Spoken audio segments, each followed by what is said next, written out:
Buongiorno da Leandro Maggi, buongiorno da Padova. Oggi è un giorno particolare, siamo davanti alla cattedrale di Padova, dove oggi verrà ordinato il nuovo vescovo di Chioggia, Monsignor Giampaolo Dianin. Sostituirà Monsignor Adriano Tessarollo, che ha raggiunto i limiti di età di 75 anni.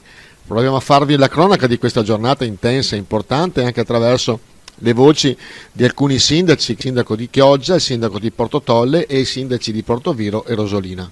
Quanto è auspicabile una continuità di operatività da Tessarollo al nuovo vescovo? Lo chiediamo al sindaco Armelao. Penso che ogni vescovo poi decida la propria linea programmatica. Ecco. Io ho saputo che il nuovo vescovo sarà più dedicato alle persone anziane, agli ammalati, quindi le prime visite che farà saranno proprio quelli dell'ospedale e della casa di riposo, quindi sposa in pieno la nostra linea anche di amministrazione, vicina alle persone più deboli e alle famiglie in difficoltà, quindi andremo sicuramente d'accordo, ma andavo d'accordo anche con Tessarollo, insomma. Ecco, sappiamo che è la settimana prossima, domenica prossima, che ci sarà appunto la presentazione del vescovo alla cittadinanza, lei naturalmente sarà presente. Secondo lei cosa si aspetta la cittadinanza di Chioggia da questo nuovo vescovo?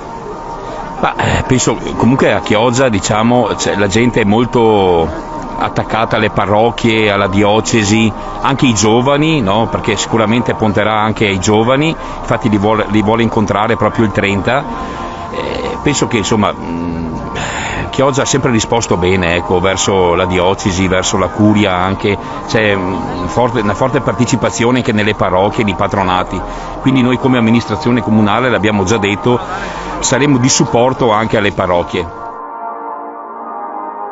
Credo che il vescovo Adriano fosse una persona molto vicina, molto presente, e quindi credo in questa continuità, la presenza e la vicinanza, una parola di conforto, ma anche soprattutto come distribuire i parroci nelle varie parrocchie. Noi siamo stati fortunati fino a questo momento e auspico naturalmente che si possa continuare in questa direzione, ma sicuramente sarà così.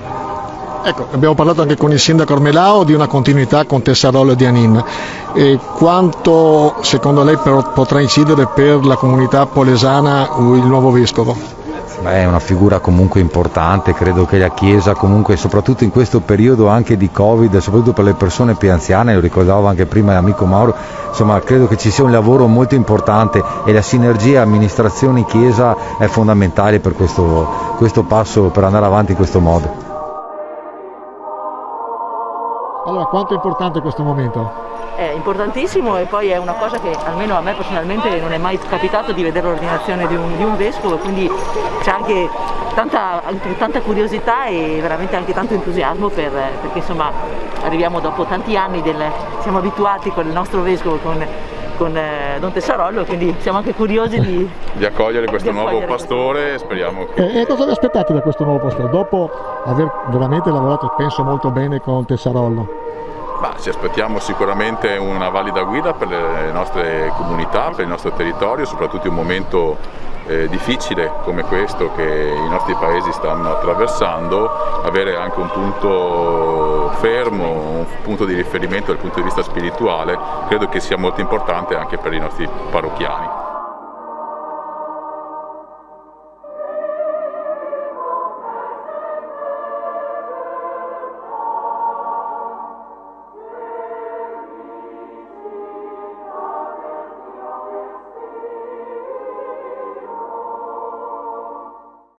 Fratelli e sorelle dilettissimi, Cristo Signore ci convoca per celebrare l'Eucaristia in questa domenica, Pasqua della settimana, nella quale risuonano in tutta la loro potenza le parole del profeta Isaia. Come gioisce lo sposo per la sposa, così il tuo Dio gioirà per te. Cristo evoca questo mistero alle nozze di Cana di Galilea e lo compie nella sua croce, l'ora delle nozze mistiche con la sua sposa, la Chiesa.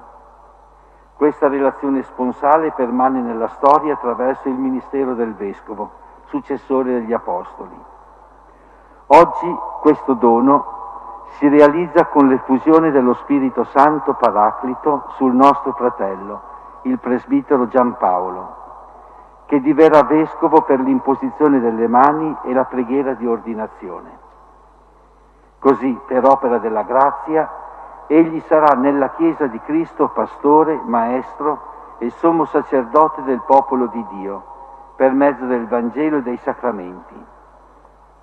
Sapendo che il Signore Gesù conosce i nostri cuori, imploriamo la grazia di essere rinnovati nell'intimo, perché celebrando la Divina Misericordia possiamo partecipare degnamente a questi santi. Preghiamo, fratelli e sorelle carissimi, Dio Onnipotente e Misericordioso, perché conceda a questo nuovo eletto la ricchezza della sua grazia per il bene della Chiesa.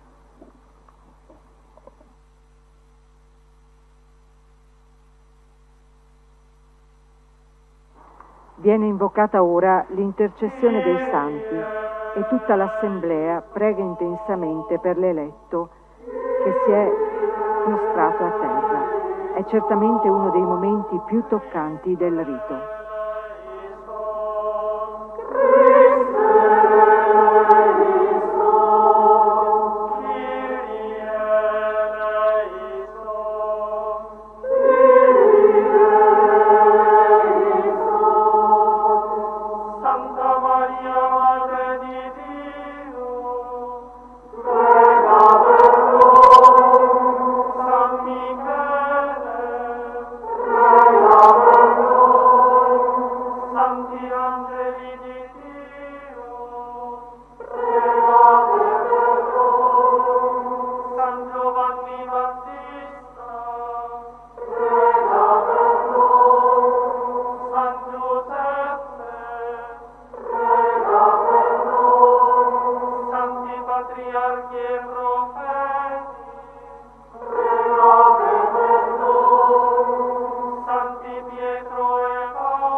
Padre, la nostra preghiera e fondi su questo tuo Figlio, con la pienezza della grazia sacerdotale, la potenza della tua benedizione.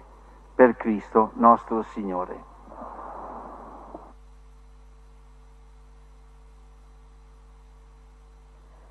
È questo il momento centrale dell'ordinazione episcopale.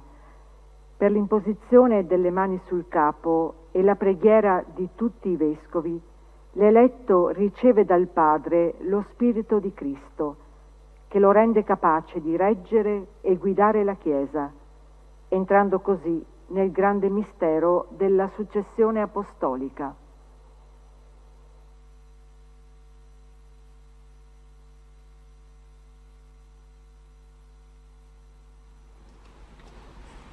Signor Claudio Cipolla. 2 diaconi terranno l'Evangeliario aperto sul capo dell'eletto. Questo a significare che la parola avvolge e custodisce il mistero del vescovo e che la vita di lui deve sempre essere intensamente asservita alla parola di Dio.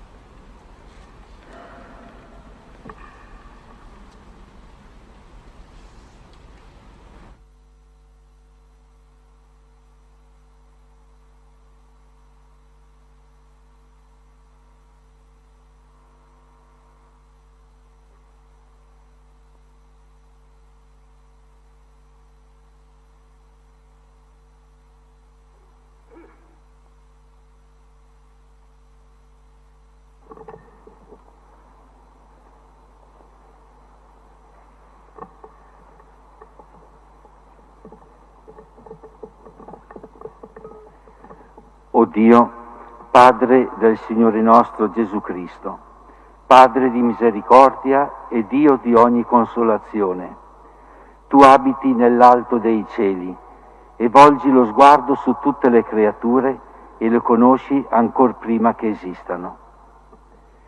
Con la parola di salvezza hai dato norme di vita nella tua Chiesa. Tu, dal principio, hai eletto Abramo come padre dei giusti.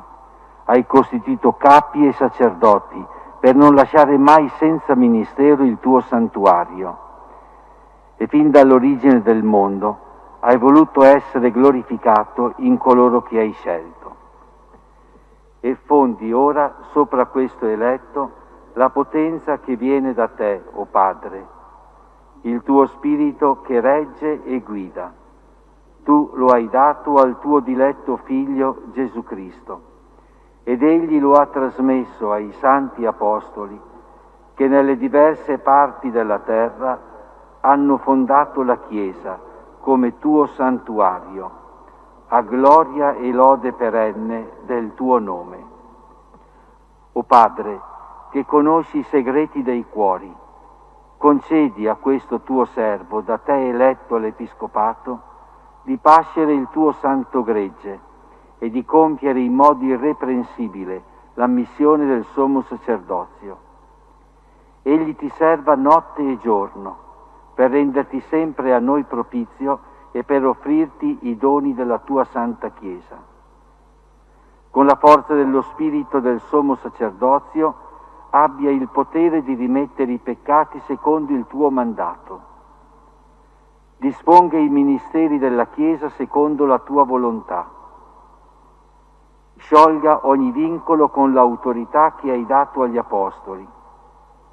Per la mansuetudine e la purezza di cuore sia offerta viva a te gradita, per Cristo tuo Figlio. A te, o Padre, la gloria, la potenza, l'onore per Cristo con lo Spirito Santo nella Santa Chiesa, ora e nei secoli dei secoli.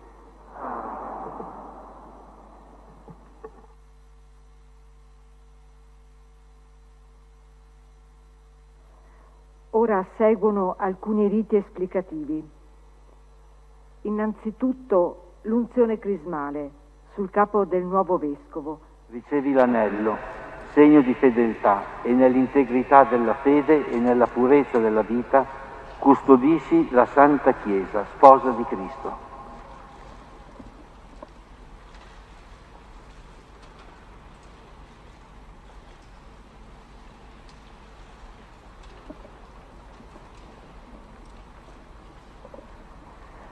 Ricevi la mitra e risplende in te il fulgore della santità, perché quando apparirà il principe dei pastori tu possa meritare la incorruttibile corona di gloria.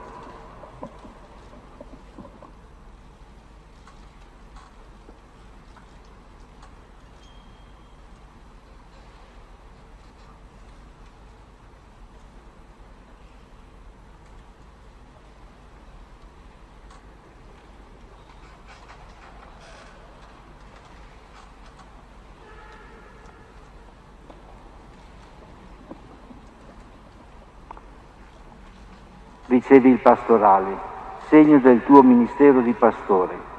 Abbi cura di tutto il gregge nel quale lo Spirito Santo ti ha posto come vescovo a reggere la Chiesa di Dio.